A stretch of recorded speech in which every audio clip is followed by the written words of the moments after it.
Welcome to Heaping Spoonful, a twice-monthly conversation with restaurateurs, chefs, growers, and others who have helped generate the legends associated with eateries across the Mid-South. The team at Benny Keith is proud to sponsor this adventure with the goal of preserving the stories that have helped cultivate an amazing food scene across the Mid-South. So kick back and enjoy a Heaping Spoonful.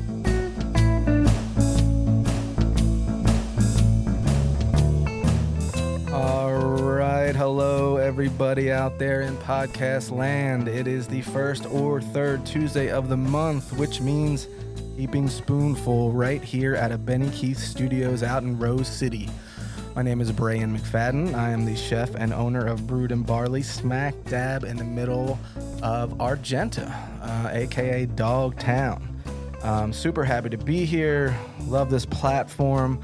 I love to be able to talk to like the people that I have, the guy I have sitting across the table from me right now.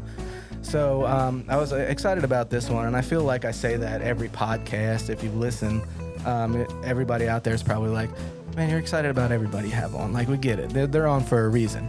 But, man, you're coming from a little bit of a different angle than most of the people that I have on.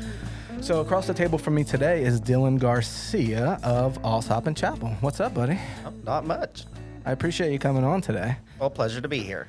Man, so when everybody, you see it, like you got guys out there like blogs like Mighty Rib, there's other blogs in there, and I don't know, Arkansas Foodie, all kinds of blogs out there right now.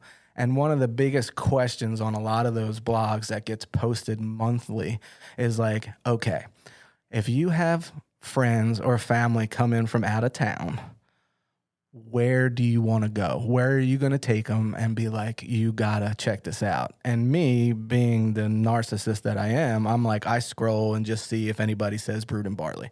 And I'm like, okay, there's one. And I just keep scrolling. I'm like, oh, cool, there's another one, But while I'm scrolling, I always see Allsopp and Chapple. A lot of people, you get a lot on there. Everybody's like, got to go check out Allsopp.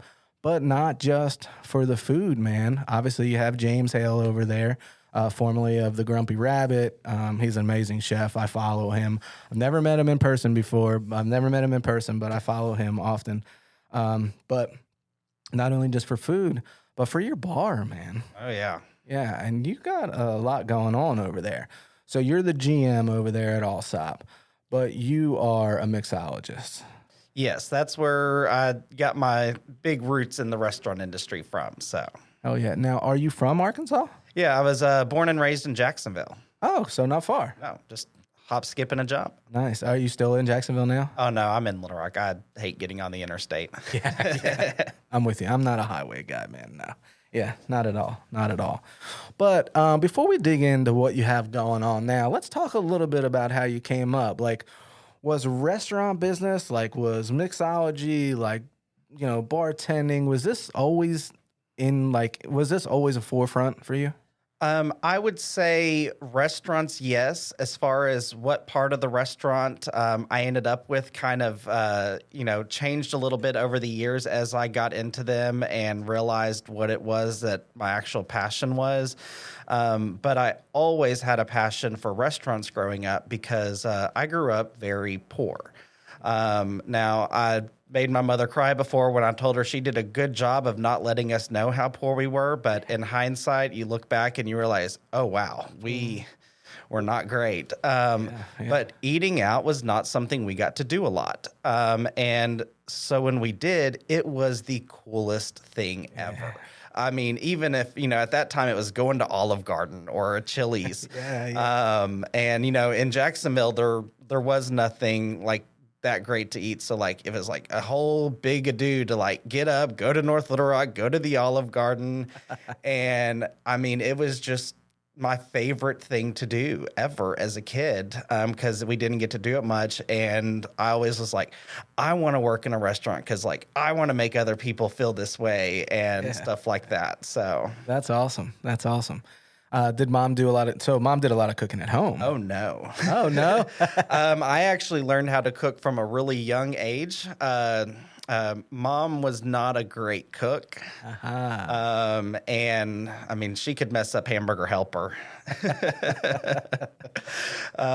And so that's when I thought I wanted to be a chef, because I was, a preteen and cooking dinners for me, my mom, and little brother most nights. There you go. And at another point in my childhood, I actually started getting into the concept of drinks, and would ask my mom if I could make her a refill and stuff like that, because I thought it was so cool to go and touch the forbidden cabinet, and even if I wasn't drinking anything from it, it was just having access to it. Yeah, cool. yeah. And Mom loved it. She had an at-home bartender. Yeah, so that's awesome. What were you making for Mom? Mostly Crown and Diets. There you go. There you go. Oh, that's a Terry drink right there. That's the mayor's drink. Oh, okay. Yeah, he drinks Crown and Diet. Yeah. Well, I can't think of his last name right now. I'm just drawing a blank. But Terry, that's his thing, Crown and Diet. So that's hilarious. Crown Royal, man. I have so many stories about Crown Royal that I can't even touch on right now. Don't we all? Touch it. Yeah. I feel like everybody has one of those stories, and about a certain spirit. And I have a couple of them about Crown Royal, to the point where sometimes when I smell it, I'm like, oh God, get that away from me. I just can't do it. But what were you cooking? Like when you started cooking, what were you making? Well, it did start with Hamburger Helper. And then, we ended up doing some family and consumer science classes at school. And I started learning a few things, and then I was really excited to go home and make them. There was this one thing that was my mom's favorite thing that I would make, and she called it my famous chicken, even though it was just famous between the house. Right. But it was just diced chicken and tossed in lemon juice and salt and pepper and some garlic powder and pan sauteed and until it was fully cooked, and then just do it with whatever rice or vegetable that could come up with. But yeah. Heck yeah. There's something. Well, first of all, there's something to be said for Hamburger Helper, dude. I love Hamburger Helper. I'm that guy. I'm also instant mashed potatoes. I'm all about it. I'm all about Zatarain's rice. They're all in my cabinet at home, and people are the old freaking. Everybody's always like, "Oh man, you're a chef. You guys eat great at home." I'm like, no, bro. I'm making Zatarain's tonight. I hardly know any chefs that go home and cook for themselves. Yeah, it's very, very rare. Very rare. Maybe on a Sunday or something like that, we'll do some cooking, and I've been making soup, but just because I eat soup all year round, I'm all about it, But it's I don't go home and make myself a corpse reviver. Yeah, exactly. I pour some tequila on the rocks, and drink's made. There you go. Done.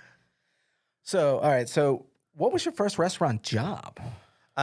Working the drive-thru at Zaxby's in Jacksonville. All right. Yeah. How long were you there for? About 3 years, I would say. I started there when I was 18, and then I left when I was 21 to get into bartending. And actually, I just realized that I skipped something. When I was 17, I was actually Lee Richardson's quasi apprentice at the Capitol Hotel. It's so funny, man. If I had $1 for every time Lee came up on this podcast, I wouldn't need a job, man. Well, I had Brett Bassett on, and Lee, he stretches far, man. Oh, he yeah. stretches far. So you worked with Lee for a little bit, huh? Yeah. And I mean, he was an amazing chef. And my mom ended up making his acquaintance through a work thing, and she was like, "Oh yeah, I got a teenage son at home that wants to be a chef," and he was like, "Bring him up here." Nice. And so for several months, I was going up to the Capitol as a shy little 17-year-old and cooking in the kitchen at Ashley's and thinking it was the coolest thing ever. But also it kind of made me realize that I didn't want to spend my career in the kitchen. Right. David Burnett, of course. To this day, he still calls me Snoopy Tie because he was working at the Capitol when I started there, and I showed up in with a tie on that had Snoopy. And that's what everybody there nicknamed me, was Snoopy Tie. That's awesome. That's awesome.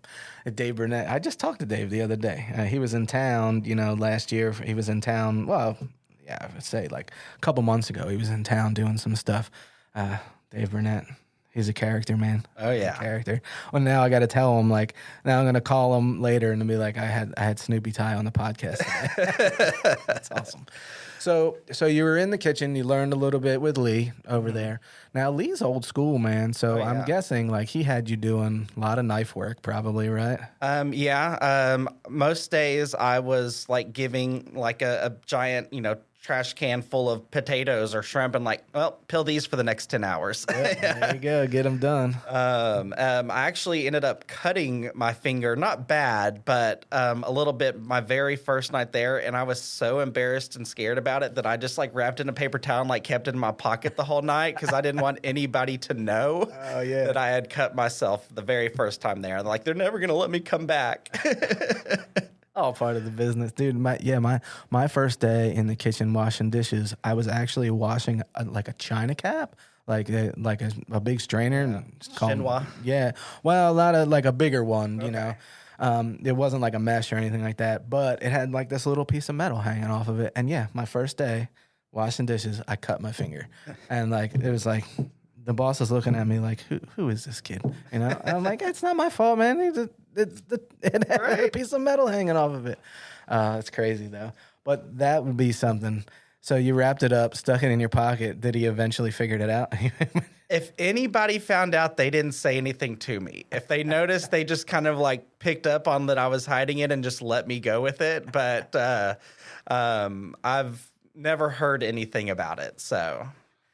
I think that anybody, whether it be back of the house or front of the house, doesn't matter.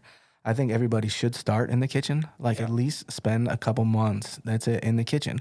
And, I'm going to show my age. I'm going to talk like an old man for a second. I'm only 45, everybody, okay? But still, when I came up, that's what it was about. Like, you're peeling potatoes or my boss used to give us these giant cases of mushrooms, and you're slicing mushrooms. So I'm like, bro, isn't there a machine for this? And they're like, no, slice them.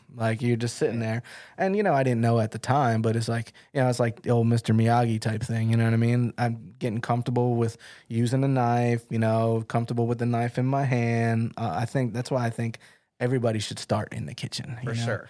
So it was probably a good thing for you, even though if you were, if you knew at that time you weren't going to be in the kitchen, you still learned a lot. Oh, yeah. And I mean, I take pride in saying that there's not a single thing in the restaurant that I can't do. Yeah. Now, you don't want me working the grill on a Friday night. But if push came to shove and I had to, watch the grill for a minute, I could make it work. Yeah. Well, it's funny. When we interview over at Brood, especially when I bring line cooks in, that kind of stuff. It's one of my questions. I'm like, can you cook a medium rare steak? Can you cook a medium steak? And listen, dude, I am not above a thermometer. No, I use a thermometer. I don't care. You know what I mean? But you got to be confident that this is medium. This is, you know what I mean? That kind of stuff. Oh yeah. There's not many people that can do that. On a, like you said, on a Friday night grill, where you're just pumping out steaks, I watch my guys, man, and they're, we're pumping out steaks and burgers and a crap ton of salmon at temperature and all that kind of stuff, man. There's an art to it. Oh, yeah. There's an art to be able to do it, but there's also an art to be able to do it on a Friday night. I mean, our grill guy at Allsopp Taylor is a beast. New Year's Eve, we were on a prefix menu. It was a seafood dish and a filet. He did, I think about 120 something people ended up doing the filet option and didn't have a single one sent back. Heck yeah. Yeah. That's awesome. It's such a good feeling too. That's one of the things, if I'm off on a certain night and then, obviously you look at counts and all that kind of stuff and you're like, man, you sold 30 flat irons last night, any of them come back? Like, nope. Money. Right. So, all right, how long were you in the kitchen over there? It wasn't long. I'd say maybe like 5 or 6 months. Okay. Enough. And then I ended up, finishing high school. And for those that can't see me, I'm doing air quotes because I did walk at graduation, but I never actually graduated high school. I didn't do homework as a kid. And so I just, but no, I didn't do it at all and failed and did not graduate high school. Hey. Also never even got a GED. So, the Hospitality Association likes to use me as the poster child for anybody can succeed in this industry. So. Hey, man. Well, the thing about it is I think you did go to school. I mean, you're hanging out with Lee, Right? in the kitchen. I mean, that's school right there. Oh yeah, I learned more in that kitchen in 5 months than I would in years of culinary school. I feel like, Man, and there's an aspect of it too where it's like, you always see those memes out there that's like, you can't teach integrity, you can't teach, hard work, that kind of stuff. I mean, when you work in the kitchen, you learn all that stuff. oh yeah, Not to mention like the social aspect of school as well, obviously in the kitchen. It's so funny. Like I love seeing like younger people. I wouldn't say kids, but I guess now I would say kids, but just like young people coming up in the kitchen and like you look at them like their first day in the kitchen and they're like a little timid, and they get a few months in and they start getting a little bit comfortable, and then the next thing you know, they're a year deep and, they've come out of their shell. Oh, yeah. And you start to see what kind of person they really are, as far as not just work ethic and stuff like that, but you start to see the true person. Man, I'll say it again. I think everybody should work in a kitchen. Oh, yeah. Everybody should. You see that thing that goes around, Facebook like all the time. It's like one of those Anthony Bourdain quotes, or it's like you can always tell when somebody worked in the restaurant, and you can. Like when I go out, whether we're in a restaurant or not, if we're out, we meet people, like you can tell if somebody worked in a restaurant or not. You could probably pick it out. Oh, yeah. Even if they spent 6 months waiting tables or 6 months behind, it doesn't matter. Bussing tables, whatever. You can tell. There's something about somebody. Especially if they say behind. Yeah.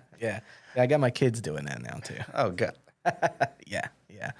It's kind of crazy. All right, so where did you go? Where did that lead you to after that? Well, like I said, I ended up working at Zaxby's for a few years. Started off, working the drive-thru, and then I ended up being working management for them at both Jacksonville, Sherwood, and Maumelle. Did that for until I turned 21, and it's like the day I turned 21, I put in a 2 weeks notice. I didn't have a job, but I was going to bartend. Hell yeah. And then I found a bartending job, lunch shift at Olive Garden. There you go. Back at Olive Garden. Rock and roll. And I wasn't there for super long. Started, as the lunch bartender, and then I got into this Hospitaliano program they were doing, where basically I would go in the morning and I would fill out a bunch of catering forms for different size of packs of like food for everything from 4 people to 14 people, and just get a bunch of different setups for different sizes. And I would drive around town looking for businesses that looked like they had that many people working there. And I would just walk in and be like, lunch is on us today, and hand them bags full of, lasagna, salad, and breadsticks. And so that was really fun and rewarding to do. Just because. What year was that? And that was Olive Garden? Yeah, that would have been 2014. Okay. All right. I didn't know they did that. Yeah. That's kind of crazy. It was. I mean, it's pretty cool. Yeah. Yeah. I mean, that's awesome. On like Labor Day and stuff, we went out to like fire departments and took them. And that was my first time getting to be on the news, because I think one of the local news stations met me at the fire station and recorded me handing out the food and did a little interview with me. So, man, I'll tell you what, when my wife and I first started dating, she loved Olive Garden. She was like, can we go to Olive Garden? And I think we went a couple times, and I was like, we need to can we stop going to Olive Garden, please? I don't want to go to Olive Garden. So it's like, I had this preconceived notion of that it's the Olive Garden, it's a chain, like we're not doing this, But now you're telling me like all the stuff that they did. Now it's like, no, I feel bad talking trash on Olive Garden. Man. So you're at how long you said you weren't at Olive Garden very long, right? No, because I ended up learning about this little pizza place opening up inside of a grocery store in the Heights, and they were needing a bartender. And so I went there and applied, and they hired me. And it wasn't, long of, just being the bartender there before I was managing that place. It's kind of been the story of my life. I start somewhere doing one thing, and like within months, I'm managing it. So I call that being a victim of your own success. Right. That's what that is. Yeah. And so that, of course, was the pizzeria that started at Terry's Finer Foods in the Heights. It was a little 700 square foot lean-to. The bar was so small that you could not have two people walk past each other in it. There was like this one little area where it shifted, and there was a wide spot. So if somebody needed to pass you, you had to go to that spot so that you could get past. Is it still like that? Well, no, because that was just the original spot at that little lean-to. Gotcha. Now, or 2 years after opening there, we moved to the 3,700 square foot location that it's now known at on the corner of Cantrell and Kavanaugh. Oh, okay. Gotcha. How many seats were at the original location at that bar? Oh, gosh, I can't even remember. Small bar? It was very small. I mean, 30 people would pack the place. Oh, wow. Yeah. Like I said, the entire space was 700 square feet. That includes the bar, the pizza oven, the dining room, the bathrooms. It was. So they needed to move. Yes. So what kind of stuff, so you're working behind the bar over there, but, I know that, especially back home, I can rattle off, if you were going to say, Brian, I'm going to Philly, or I'm going, the town where I lived before we moved down here was called Quakertown. And you're like, hey, man, I'm going to be in this town. Where am I going for what? As far as drinks go. I'm like, man, if you're just like a Jack and Coke guy, go to the pub. But if you're if you want a good old fashioned, then go to Bank and Bourbon, that kind of stuff. So you're at the pizzeria. What kind of stuff were you doing over there? I mean, a lot of it was classic cocktails. The whole concept of the pizzeria was being very traditional and pure, especially with the pizza. Very authentic Neapolitan style, 4 ingredients, weighed proportions, all that stuff. Right. Authentic oven brought in. And so we kept the cocktail list kind of classic as well. Really good old fashioned, really good margarita, so on and so forth. And then I had a few fun ones I threw in there. But then I had a lot of fun doing weekly drink specials. And that, it was crazy. I did a lot of stuff. Some of it I look back on and I'm like, why did I do that? I've had a lot of those moments in my career. Right. Yeah. Flaming peppermint martinis and stuff like that. Yeah. Man, it's funny, there's certain things that I used to do that I try to forget about, and either my wife or my cousin, who's my business partner, will bring them up and be like, hey man, you remember when you did that? I'm like, man, shut up. I've been trying to forget about that for 20 years. Can you not bring it up? Right. Well, that's the crazy Facebook or, social media. It's it came up in my memory. I was like, I don't want to remember that. Stop. Delete that. So you're doing classic stuff over there. So you're doing margarita. There's something to be said for a good margarita, man. Oh yeah. And you're a tequila man, right? Personally, yeah. I mean, I get into all kinds of things, but my go-to is tequila. Which one? What's your favorite? My daily is the Altos Añejo. Nice. It's that and I had some a ice. feeling you were going to say Añejo. I didn't know which one, but I had a feeling you were going to say Añejo. Yeah, just over a rock. Yeah. Well, normally I just do ice cubes, and the reason is because I do like the tequila, and if it's neat, I'll drink it really fast. But I have sensitive teeth, so the ice slows me down. Yeah. So, I if I could control myself, I would do it neat. But if I do a shot neat or a pour neat, that's going to be like 2 sips worth. Yeah, there you go. All right, so you're at pizzeria. Yeah. You're at the pizzeria, and then where does your career take you from there?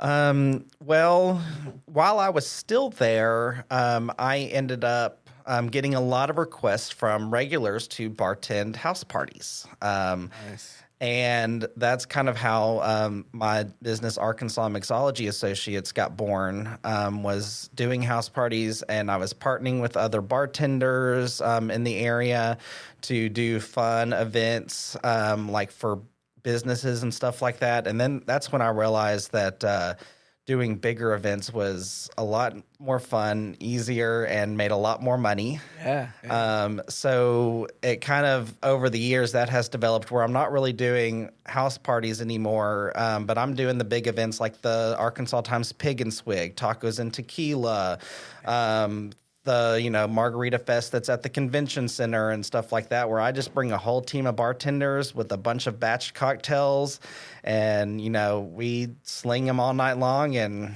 yeah. That's awesome. Like, how many people? Like, if you're doing something at the convention center, you're talking about thousands of people, right? Oh yeah. But I've made it very efficient where I can have four bartenders serve 1,000 people. That's awesome. Yeah. That's awesome. And I have this conversation all the time. I just had this conversation last week, and I know that, there's some crossover there between food and drink, obviously. But what I'm really talking about, if I can get it out, is about batching stuff. There's an art to batching cocktails. Oh yeah. It's not like, hey man, I have a margarita. This is my recipe for a margarita. So now I'm going to batch it out for 200 people. It's the math sometimes doesn't math. Oh, yeah. Especially, when your liquor bottles are in liters and, milliliters, and then all your other stuff is in ounces. So there's a lot of conversions, and consistency is very important in our industry, as you know.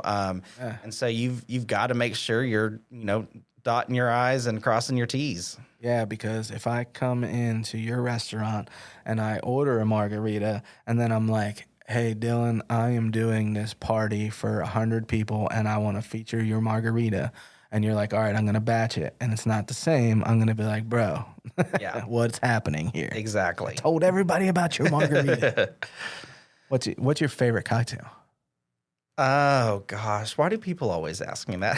It's like the same thing when people ask me like what my favorite pizza is, what my favorite cheesesteak is in Philly, that kind of stuff. So my favorite cocktail to make is actually just a classic like muddled fruit old fashioned. There's just something fun about muddling the fruit and with the bitters and sugar and everything. And I like doing it where I crush the ice by hand and put it on there and like pour the liquor. It's like an adult snow cone, the glass frost up. It's nice. So good.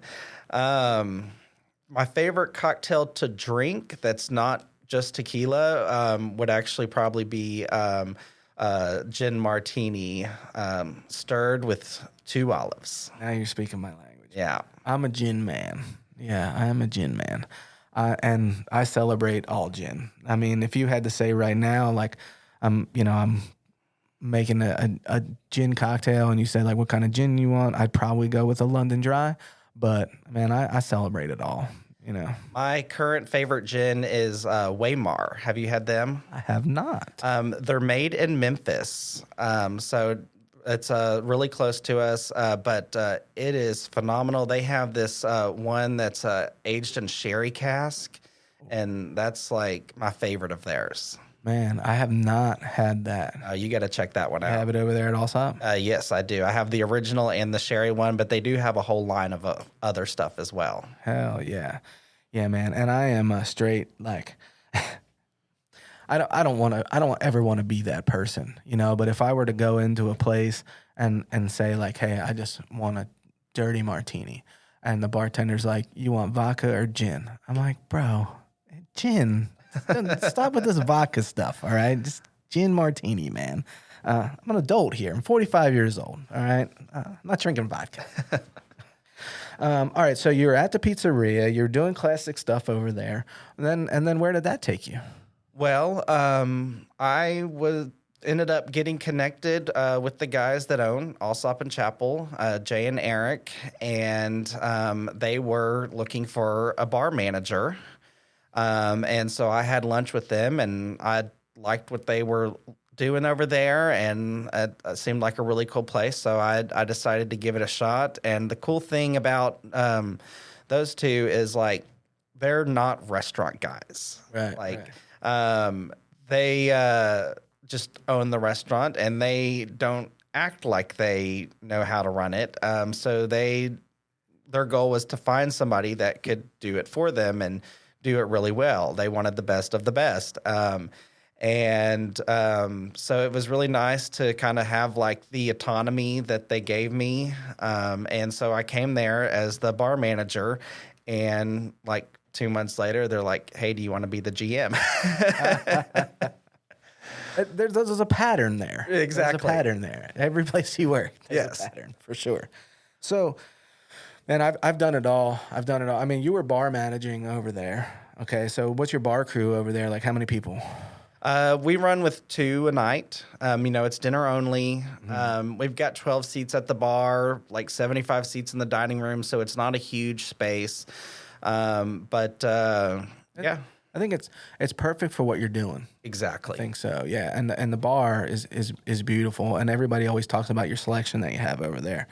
I can tell you that, hey, man, we are very much, and I'm sure you do this. I would be very surprised if you didn't do the same thing.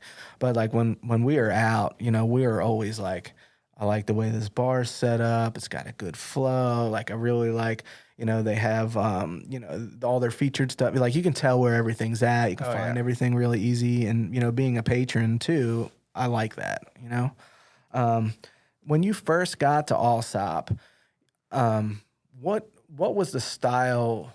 What would you say like the bar style was? You're still doing classic stuff, right? Oh, yeah. I mean, the thing is they already had a good bar program established. It wasn't like I was coming in and having to like change everything. I just put my own twist on it.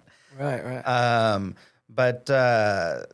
Yeah, I just, sorry, I forgot what the question was there. Well, so when you started over there at Allsopp, like when you first became the bar manager over there before you got promoted, like the bar program, you said they had a good base. There's a good, good program started over there, which I believe from what I know was classic. Get a good martini over there and stuff like that. And then you say you took it, you put your own spin on it. When you say put your own spin on it, what do you mean by that? Basically, I just kind of, did what I wanted to do, what I felt like was going to sell well. I like to think of things in a way, it's not just about what I like, it's about what's going to sell well, what the general public's going to like. And it's, not always just about my ego as a bartender where it's like, well, if they like it sweet and fruity like that, then they can go somewhere else. Like, no.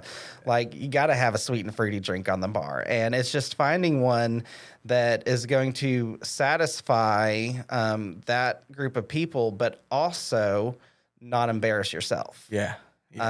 And so that's kind of the approach that I took of like trying to find a drink in like every category. So if you want something bitter, earthy, like, if you're a Negroni lover, then, you've got to try this cocktail on the menu and type of thing. And so I like to ask people like, what do you normally drink classic cocktail wise? Mm-hmm. And then that'll give me an idea of which cocktail on the menu to recommend to them.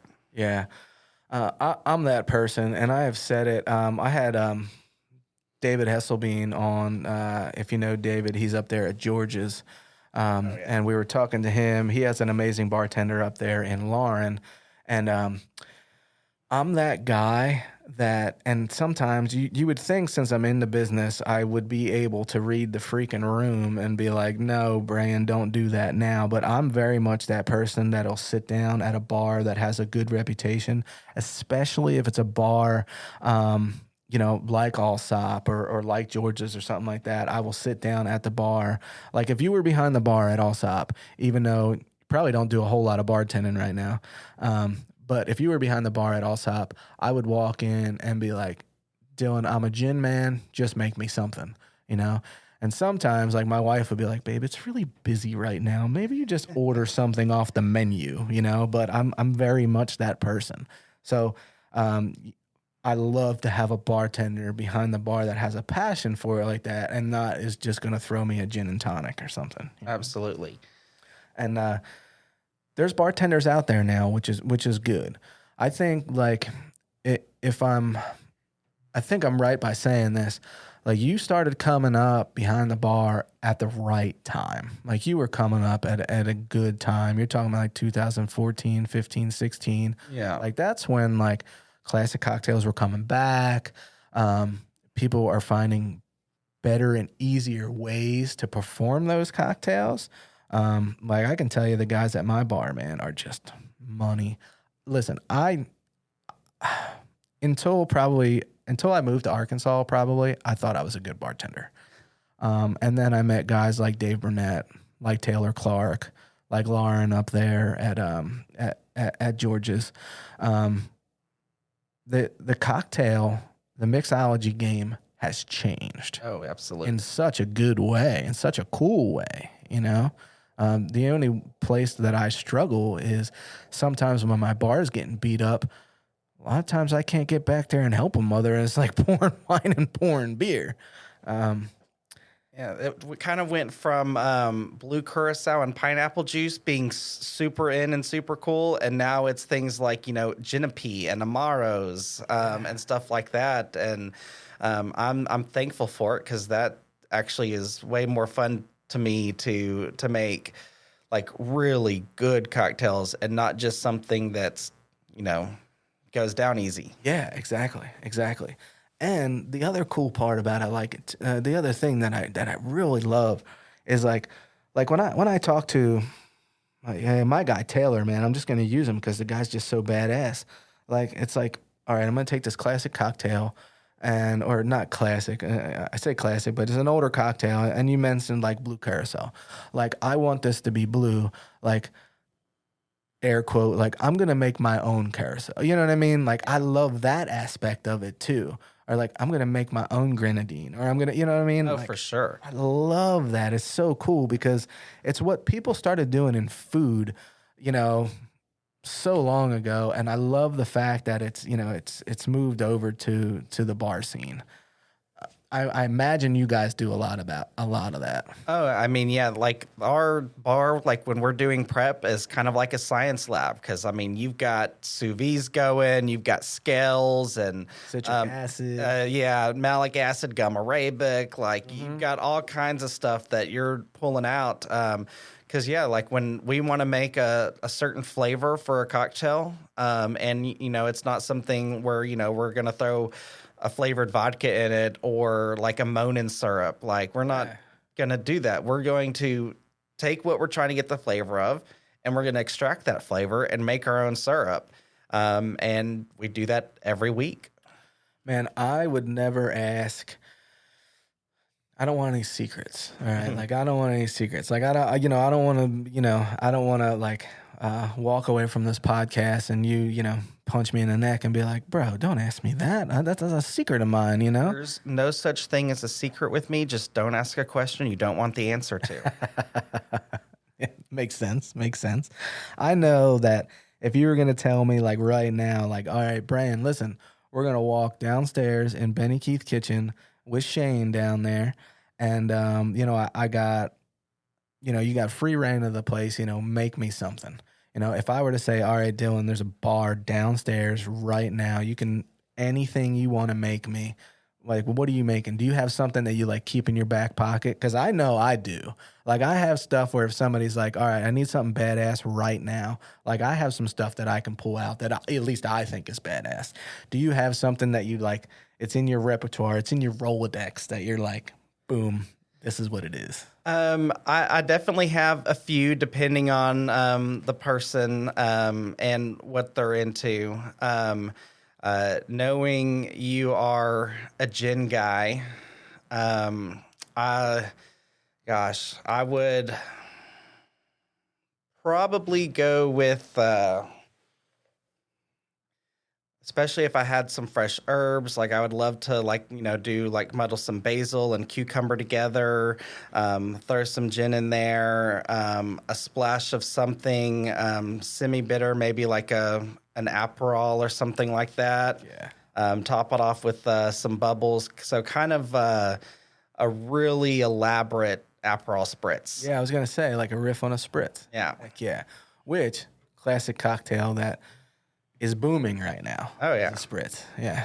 I like it. If I have to, do something where I'm not working and I've got to, meet some people at like 4:00 and it's for drinks and stuff, an Aperol spritz is a great way to like get the day or get the night going as far as like, okay, like I'm going to have a drink, I'm going to be social, but like it's a little too early to be doing tequila on the rocks at 4 PM. Is it? Well, I mean, sometimes. Sometimes, yeah. Well, listen, this is what I want to do. I want to take a quick break. All right. We're going to pay some bills real quick. And then when we get back, I want to talk about Arkansas hospitality. Okay. Right. And what you're doing over there. And we're going to talk a little bit more about your mixology, man. Okay. I really want to dig into it a little bit more. All right. We'll be right back with Heaping Spoonful. I hope you're enjoying this episode of Heaping Spoonful. We at Benny Keith Foods enjoy talking about the food scene almost as much as we enjoy providing the top quality ingredients that help restaurateurs and chefs across the Mid-South create their magic. Now let's dive even deeper into the culinary world with your host, Chef Brian McFadden. All right, everybody, welcome back to Heaping Spoonful. And today I'm sitting here talking to Dillon Garcia of Allsopp and Chapple. Now, all right, Dillon. So, when you go on and check out your bio on, Christ, so you can just Google Dillon Garcia, and your whole, your whole platform, everything comes up. One of the things that pops up is Arkansas Hospitality. You sit on the board over there, am I right? Yeah, so Arkansas Hospitality Association is like an umbrella of 3 different councils. They have the Arkansas Restaurant Association, the Arkansas Lodging Association, and the Arkansas Travel Council, and I'm on 2 of those. Awesome. So explain what that is. Like, say, the Arkansas Travel Council. Mm-hmm. What is that? So the Arkansas Travel Council is the part of the Hospitality Association that has to deal with, things that tourists are doing and visiting that aren't necessarily their hotels and restaurants. So think of things like, Museum of the Discovery, Museum of Fine Arts, the Arkansas Cinema Society is why I'm on part of the Travel Council, because we screen films throughout the year and do all kinds of film-related parties. One of my favorite groups that's on it is the Turpentine Creek, the Tiger Refuge up in Eureka Springs. Oh, wow. So it's all kinds of stuff like that that's things for travelers to do that don't fall into the hotel or restaurant category. That's pretty cool. Yeah. That's pretty cool. When I think about, it's funny because, obviously when I think about hospitality, it's just me being in the business. That's all I think about is food and drink and, that kind of stuff. What we talked about earlier, like, if we had people coming into town, where are we taking them, that type of thing. But there's so much other stuff out there, Absolutely. that kind of leads to it. So how did you get hooked up with that? Was it just something that you were like, I think I can help out, so I want to do it? Well, Katie Beck is the CEO of the Hospitality Association, and shortly after I'd moved to Allsopp, we had worked together on stuff. I've bartended a lot of their events throughout the years, and she was like, "Hey, would you want to be on the restaurant board?" And I was like, "Sure." That's pretty cool. Yeah, and as of now, I'm actually I've graduated from board of directors to executive committee of the Restaurant Association. So that is pretty awesome. Getting a lot more involved with the legislative side of things when it comes to the laws governing our industry. So, like the tax?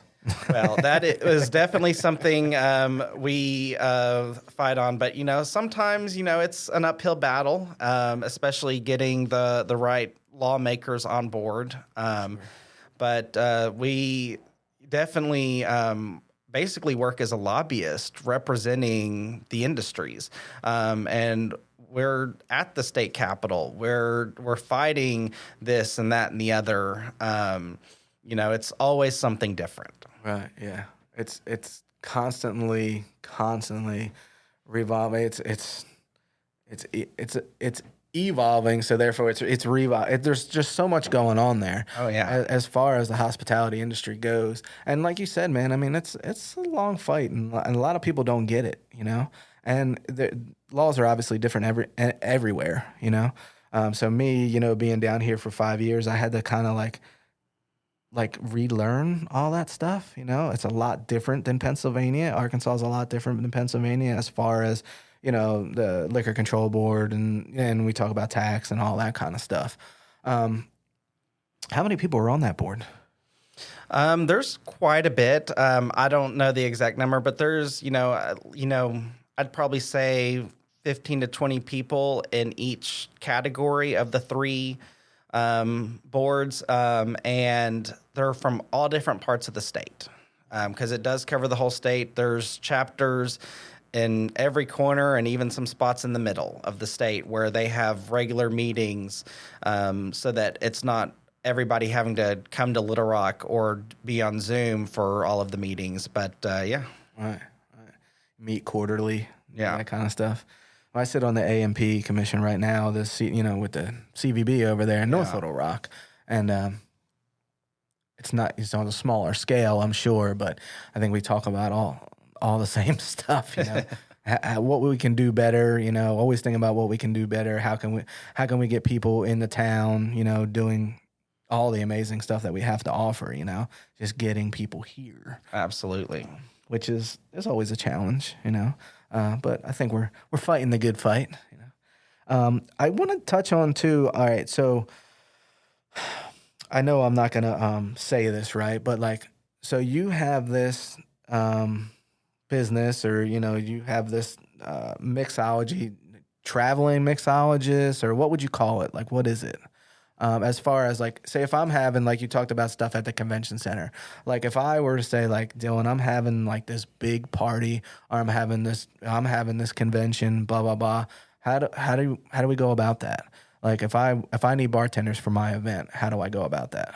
Yeah, I'd just get some information from you, how many people it's going to be. Is it going to be full open bar, or do you want signature cocktails, stuff like that? And then after I figure out what exactly you're looking for, I put together a plan okay, we're going to need this, this, and that. We're going to make this, and that. And I'm going to have these many people doing it. And I've got, several people that do my events for me, people that are currently in the industry, people that used to bartend but now are off doing other things, but they love when I hit them up because they can just come hop back in it for one night and make some good money. And yeah. So are you at the point with that where say if I was working for you and I was bartending for you, you call me and Brad, I got a gig on Saturday, it's all you. Do you go over and set that up? Would you go over and set that up with me, and then I work the gig, or are you at the point where you're Brand's doing this gig, I got Joe doing this gig, or whatever it may be? It depends on the gig and everything like that. There are definitely plenty of times where I do go and help set stuff up and then go work something else and then come back, help break down. And I, have somebody that is either doing it by themselves, or if it's a team, I have somebody I trust, running lead on it while I'm not there. And then other times I've got people that'll come by my place and pick up all the tools and equipment and go set it up. And I just make them send me a picture of the bar set up before they get going. And so I can make sure it looks good and stuff like that. But yeah, it just depends on the event. And I do try to be at most of the events that I do. And cause don't get me wrong, this is not, a huge business that I'm running. I guess it is more of a side gig, but at the same time, because I am doing a lot of big events, it is, sustaining itself through that. So It's pretty cool. And a lot of the times when I'm sending someone off on their own, it is for something a little smaller, and it's usually like somebody that's known me for years and I've done events for in the past, like wants me to do it. And it's like, well, I'm not going to, take off Friday night to do this specific thing, but it's like, I know somebody that will do that for you. And so I'd set it up, plan the whole thing, and then just send the little birdie on their way. How long you been doing that for? I want to say I started that in 2016. Wow, okay. Yeah. Damn, it's been a while then. Yeah, for sure. Not new at all, so I'm sure you have it down. Yeah. And a lot of return customers too, I imagine. For sure. I mean, I don't do any kind of advertising or anything on it just because of kind of what I am doing now is, satisfying me for it, especially because it's not something that I want to devote a lot of time into. Don't get me wrong, I love it, but I definitely love the restaurant side of things more. So that's where I do focus my attention. But this is still another, creative way for me to have an outlet and also help, make some extra cash to, supplement the income. A little bit of extra scratch is always good. Oh, yeah. So let's talk about the future here. So what is the old corny question, like, what does the future hold for Dillon Garcia? So you're at Allsopp, man. Like, where do you go from here? And when I say that, I don't mean leaving Allsopp. I'm like, what's going on? Like, what's the next step?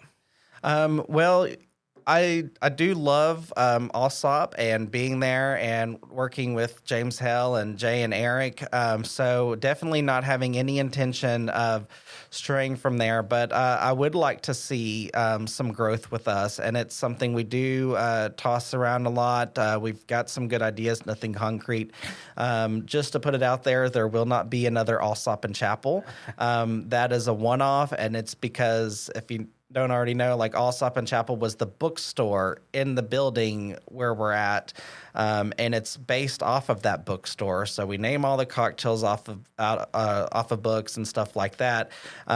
So it doesn't really make sense to have another Allsopp and Chapple somewhere else. Right. But that doesn't mean we couldn't open up a similar concept in a different historic area or something like that and kind of ride with it. But most likely, it would be an entirely different concept. Probably something a little less fancy, and something where, we can do something different. Because don't get me wrong, like, I love what we do, and I'm very proud of what we do. Yeah. But, sometimes I want to sling a cheeseburger. Yeah. Dude, and that's the thing, man, which I love, is I have this conversation all the time when somebody's like, hey, we running any specials? You doing this? You doing that? And I'm like, yeah, like, I love what we do over there, but sometimes you got to branch out. You just want to do something. Like you said, like, sometimes I just want to cook a burger, man. And the creative juices start flowing. And I can tell you right now, like, if you were to pick up my phone, I have like 8 different concepts in there. I mean, like, maybe one day I'll get to this concept. Right. Maybe one day I'll get to that concept. But the hamster's always running on the wheel, It's constant. Absolutely. It just never stops. It never stops. Well, what about as far as Allsopp goes, what do you got going on this year? Well, we've really made a name for ourselves with our wine dinners. We do those 6 times a year, and we sell out the entire restaurant every time. Nice. And which is a little under 100 people, right? Yeah, it's about 75, 80 when it's full. And then we just started at the beginning of the year, this new project called Bourbon and Bites. It's one Sunday each month, not always like the same. So I'm not going to say second or third because it varies. But yeah, one Sunday a month. It's from 3:30 to 5, and it's 3 pours of bourbon, and then 3 tasting plates of something different and off menu. And it's not like a full wine dinner where you're there for hours, and it's just a quick little like, hey, let's get this Sunday night going. And you guys are normally open on Sundays too, right? yes, we are open 7 days a week unless, there's a holiday or something comes up. But yeah, for the most part, we're open 7 days a week at 4:00. You guys also do, because we have done them before too, Gary Seibel. Oh, yeah. So we do dinners with Gary every once in a while. He's such a good dude. I actually talked to him on the way over here. I told him that you were coming on. He was excited. He loves your bar. He has nothing but good things to say about you. But I know, like, sometimes it's tough to do that stuff on a Sunday, man, because you are open. So you're doing bourbon and bites instead of sitting down and having, like you said, like a full wine dinner and it's hours on end. You can go in there on a selected Sunday and get what you said, like 3 bourbons and and then pairings with it. That's awesome. And that's only done at the bar. So we sell 12 tickets to it for each one. And so then everybody just lines up at the bar and we do it there. And in the meantime, the restaurant is still opening at 4:00 and running behind us. And it's fun because people sitting at the table are like, what's going on up there? How do we get in on that? And it's like, well, go to Open Table, look at the experiences and buy a ticket. That's awesome. Yeah, people walk in, they're like, wait, I thought you opened at 4:00. What are these people doing here? What's going on? I love that, man. Oh, yeah. One of the reasons why we're closed on Sundays over at Brood is not just because I need a little bit of sanity in my life, but a lot of times we plug them up with events. Yeah. Whether we have a Gary dinner, we call them Gary dinners, whether we have a Gary dinner over there or we did our Stranger Things dinner or something. And, Taylor's working on something for Behind the Bar. But I love to, because the menu that we have is, I cook it every day, man. We cook that menu every day. So sometimes you just need to get those creative juices flowing. Absolutely. Like, let's do something different. I'm sure James loves it because he's like, yes, I can. There's been something I've been wanting to do for a while. I'm going to try it for Bourbon and Bites, and let's try it and see if it works. Well, now I know you've never met James. Oh, really? No, I have not. No, he is great, but no, he actually kind of likes the routine a little bit. So, oh, he's that guy. Yeah. Now, when it does come time to make like the wine dinner menus, he does blow it out of the water. I've seen some of those menus, man. Yeah. The Bourbon and Bites is actually the brainchild of our sous chef, Thomas Means. And so he kind of takes over that project. That's awesome. And does that himself. And yeah, I mean, Chef James will sign off on the menu when Thomas writes it. But yeah. That is awesome. I always say, like, the worst kitchens I ever worked in were ones that I had no creative freedom at all. And I love that you do that for your sous chef because I'm sure that helps him and gets his, Oh, yeah. I know that name. That name sounds really familiar. I don't know him personally, but that name, maybe I just know him from Allsopp, I guess. Well, he worked with James at Grumpy Rabbit. Oh, okay. Followed him over to Allsopp. So nice.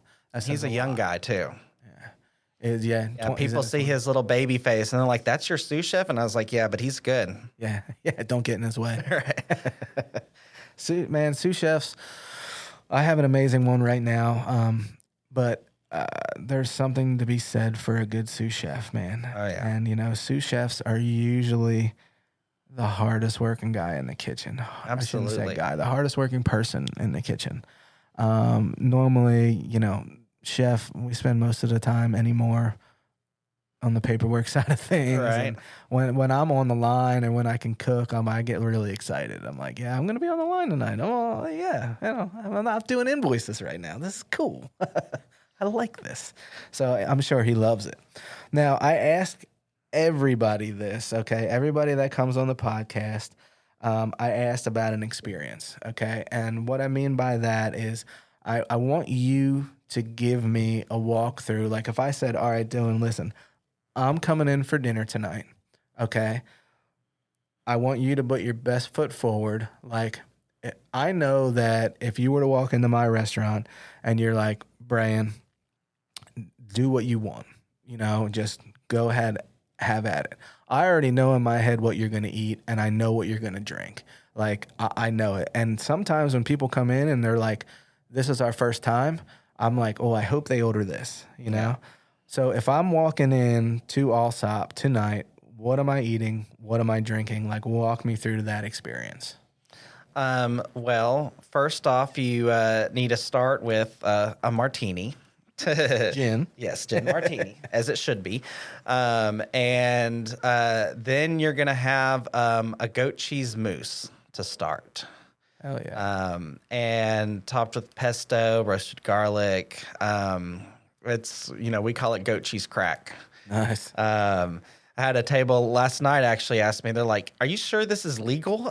That's awesome. And then we're gonna move you over to one of our craft cocktails, and I'm not gonna say one in particular because our menu is constantly changing. Right. And then you're gonna have a red fish for your entree. Nice. That redfish is where you can really tell that James trained in New Orleans. Perfect blackened seasoning that he mixes in-house. Gouda grits, fried okra, pontchartrain, and crystal glaze. Hell yeah. Yeah. That sounds amazing. And then we're going to finish you up with some Amaro and a bread pudding with some whiskey cream sauce. Man, I got to get over there, dude. I can tell you that I love a progressive, like, dinner. Oh, yeah. It's just me. And like I said, the same thing with a bar. Like, if I could walk into a restaurant and be like, hey, man, don't cook me salmon because I'm not a salmon fan, but anything else in that, go ahead, have at it, and just go. Give me 3 courses, give me 3 drinks. But, starting with a martini and then finishing with an Amaro. I think the last time I was at Allsopp, I finished with, it wasn't an Amaro. I want to say I finished with a little Pedro Jimenez. Okay. Yeah, I think that's what it was a while ago, but I think that's sherry for you. Yes, I love a little Pedro, man. That's Yeah. I think we keep it at my place just for me. But I love that progression, and also being able to educate people on it, which I know that you can. I just love that whole experience, the whole dinner experience. Is just, well, obvious. I should freaking love it. But there's not many places out there that you can get that experience, So I know you can get that at Allsopp. Oh, yeah. And I mean, even on our dessert menu, it's its own little book. And like half the menu is after dinner drinks. And whether it be all of our sherries, ports, Madeira, Amaros, something like that you might want to sip just by itself. And then we even have a couple dessert cocktails. We've got a key lime pie martini. And then also the Art of War, which is think of banana pudding, but made with like brandy. So like a Gaffard banane liqueur. And then something we make in-house, mace infused cream of coconut. Wow. That sounds awesome. Yeah. And dude, you're speaking like my wife's language right now. Like, I guarantee you, my wife is going to listen to this and she's going to be like, Dillon was talking about a key lime martini, and how come I have not had this before? And my wife's a sucker for key lime. Graham cracker rim. Oh, dude. Oh, yeah. Yeah.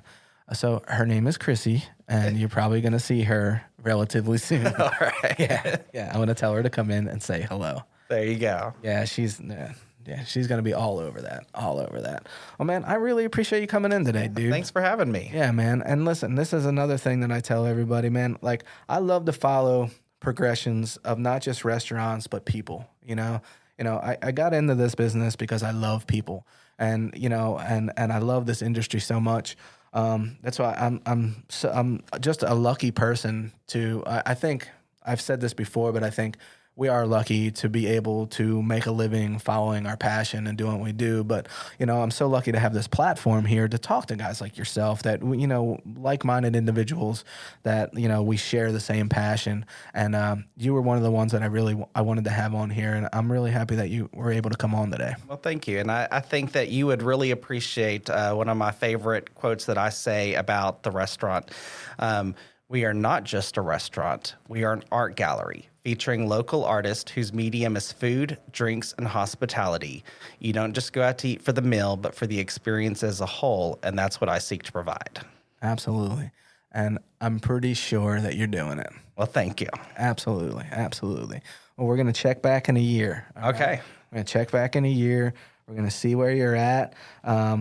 I mean, I'm sure you'll still be at Allsopp, but as far as when I say where you're at, I want to see what you're doing to push the envelope, because I know you're pushing it now, and I know you're going to continue to push it, and I'm going to be following you. And if you ever need anything, you make sure you reach out. Oh, you know I will. Awesome. All right, everybody. That is it for this episode of Heaping Spoonful. I'd like to thank Rusty Mathis. He is the brainchild over here at Heaping Spoonful. I would like to thank Rob Nelson, the head of tech over here.